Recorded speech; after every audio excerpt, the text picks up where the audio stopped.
Hello, future Unity ministers, and welcome to the lecture portion of week 4, Homiletics 1 at Unity's Urban Ministerial School. So, I am hoping that you all are enjoying watching every week these assigned videos to watch a different minister deliver a talk. I hope that you are finding inspiration.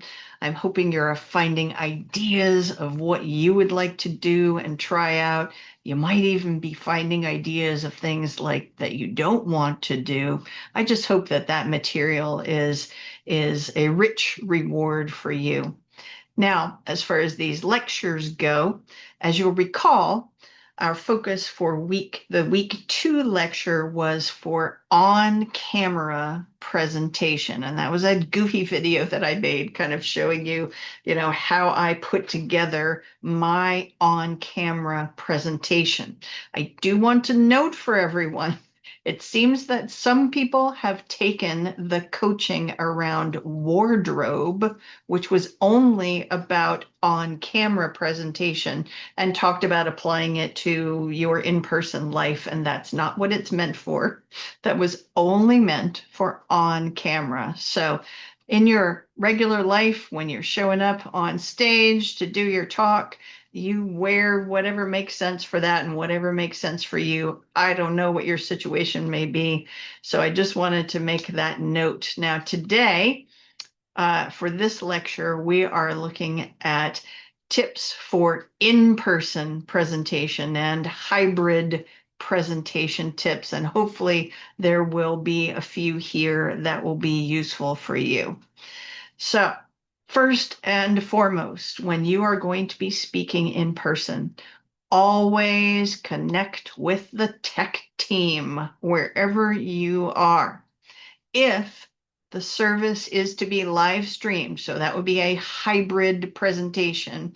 Not only are you speaking to the people in the room, but it's important for you to acknowledge those people who are watching online. Always be sure to talk to the tech team, particularly if you are doing guest speaking and you haven't been in that space before. It's important that you ask them and know where you can physically go in the space and still be on camera. Okay. And even in your situation that you're used to and you're doing every week, they might have had a change in what camera's working, what position different cameras are in that maybe they haven't mentioned to you yet. So connecting with them and giving them a chance to share with you where it's okay for you to stand, and please don't go walking down the aisle farther than here because you'll be out of the camera shot. Make sure you have that conversation. Also, you need to have an awareness of what kind of microphone will be used if you're in a space where sound is reinforced. And these days, I would say most of you probably are in a space where you're using microphones. Again, if you're a guest speaker, you need to know ahead of time what kind of microphone will be used. This can make a huge impact in your talk.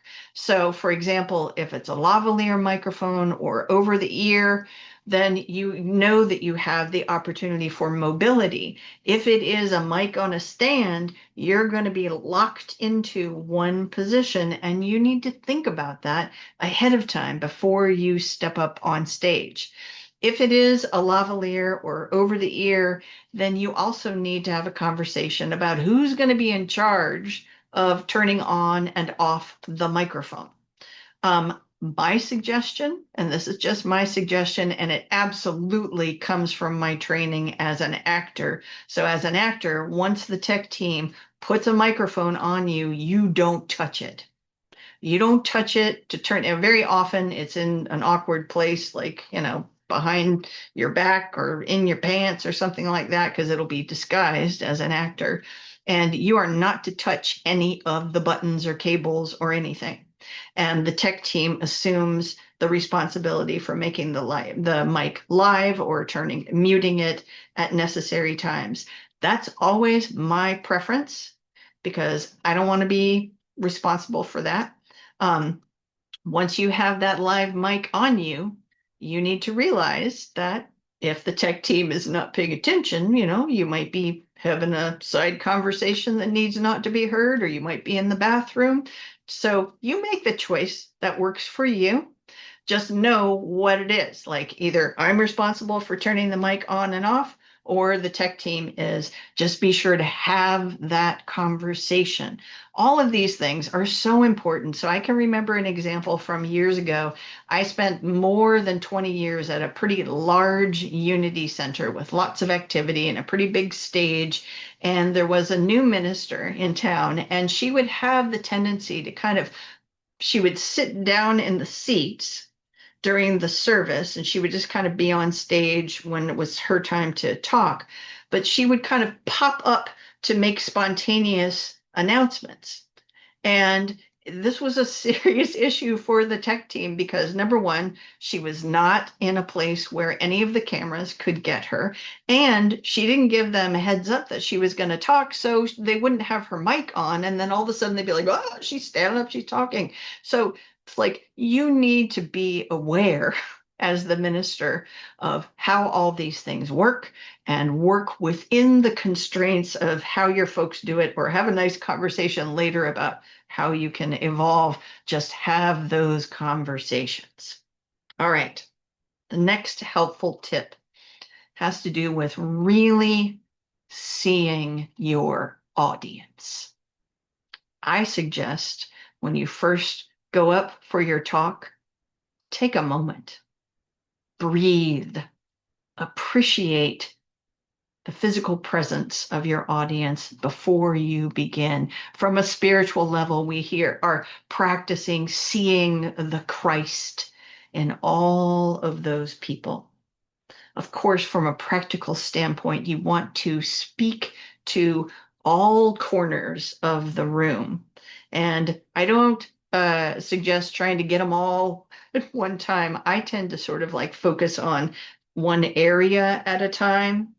Um, and making eye contact, but making eye contact is an art form, my friends. So it's kind of like you want to hit that Goldilocks point of not just kind of sweeping by, but not engaging too intently. I mean, you must realize that eye contact for some people feels very aggressive. Or if you're on a particular topic and you seem to be zoning in on one person, you could really be throwing up red flags for them. So that's why I tend to sort of like focus on, like right now, I'm talking to the folks who are over in this area. Right now, I'm talking to and I'm just kind of letting my gaze move through that particular area without kind of driving in too much, but making sure that I'm seeing them and appreciating them. For on-camera work, so that, I probably should have said this in week 2, you do all of this with your imagination. So as I do my Sunday talks online, which I very frequently these days am online, and after years of being on stage, so I have plenty of experience with that, I imagine my audience. And of course, when you're imagining your audience can be the most supportive, interactive audience that you can imagine. When you're in person, you're still kind of doing that, but we are really looking at seeing the Christ in all of these individuals. Remember, my friends, your talk is not about you. You might be the vehicle through which this message is flowing, but your talk is about them. It is about where they are in this moment and what ideas come to them as you're speaking. And I don't know if you all have experienced this. I've experienced this many times when I was in person and chatting with people afterwards, perhaps greeting them as they leave the room. And I would hear people say, I really loved the part where you talked about yada, yada, yada. And I know for a fact I never said that, but that's what they heard because my message was about them and where they are on their spiritual path. So really see the Christ in all of your audience. So When you are speaking in person, of course, you need to be mindful of your whole body, how you're using it, and the positioning of your body in space. So, of course, we all want to work on achieving a confident and relaxed stance. If you will, please look back at the suggestions around posture from week 3, because carrying yourself in a way that the body can function with great breath and support the voice is really important. Now, I suggest that whatever the stage configuration is for you, use the space available. I do suggest as you move around using the space, don't be walking and talking while you're doing your important points. When you're walking, like say, okay, I'm going to go over and kind of be over here for a minute. I'm using my transition talk, and the next point that our author has to share. Then once I get there, I settle myself before I share whatever my very meaningful point is. So I do suggest using the space, moving from one area to another, but don't be walking and talking at the same time with your serious stuff. So move with your transitional phrases, settle, and I mean settle yourself, and then talk and repeat. So one of the things that can show up for folks is kind of meandering, wandering steps that aren't going anywhere. So be mindful. That's why I say when you're moving, make that your transition bits, and then settle when you're saying, here's my second point or my third point, whatever it is I have for my path for that day. Settle and deliver it from a settled and grounded posture. Just one side note for how you use the space and how you choose positioning. And I don't plot this out ahead of time, but one really powerful way to work the space is, again, kind of transitionally move yourself to a particular position, kind of down over here where you can talk with these folks over here. And then as you're talking, turn your head without moving from the space you are and talk to the folks over there.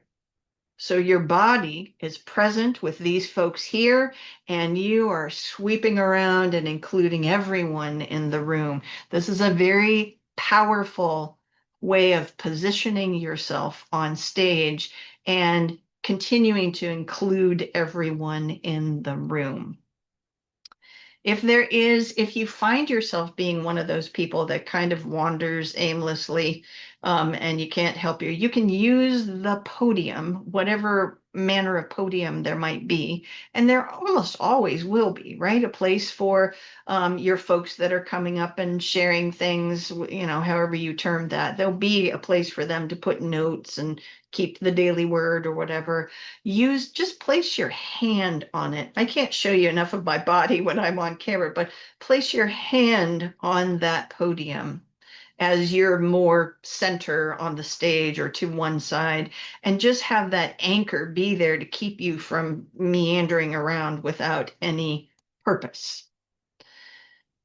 The one thing that I do want to ask of you, advise very strongly, please do not go up to the stage, park yourself behind the podium, and read your notes. This will not serve you well as a speaker. All right. Don't just park yourself. A lot of times you want to do that, particularly if you're nervous. That physical entity there, that podium, that whatever makes you feel like, okay, I can hold on to this. As you develop your confidence, please let go of that. Use the space that's available and use your whole body. Enjoy having the physical space to expand your message. So one of the things that I notice with myself, since I present online most often these days is I will take a guest speaking gig in person so that I can use my body, use the entirety of my body to demonstrate and to really connect. This helps you connect with your folks in the audience who are kinesthetic in nature, and you using your body, your stance, your gestures will help to bring in those people. And of course, being in person is a great opportunity to really practice some deep breathing in the midst of your message. So, using the space, using your body, there's one other thing that I want to mention. And my suggestion is that you always make friends with the physical space, the room that you're in. I think we all know that all living beings have energy, but physical objects and physical spaces also have energy. Take the time, if you can, to show up early. Just come to center stage and greet the energy of the room. From that spiritual stance, extend your grateful regard for the opportunity to present in that room and to collaborate with this wonderful physical space, which probably has all kinds of elements of beauty and things about it that helps raise the consciousness of those that are within. Take a moment, particularly if you're guest speaking. Even in the midst of all the busyness of getting ready, take a moment on stage. Really see the space, really feel the space, and befriend it as your partner for the message that you are to deliver. And lastly, be sure to enjoy yourself. By golly, you have a passion that is driving you through all of these courses and that which you want to do. It ought to be fun, my friends. So have fun with all of this. And I thank you for listening and watching. See you again next week. Bye bye.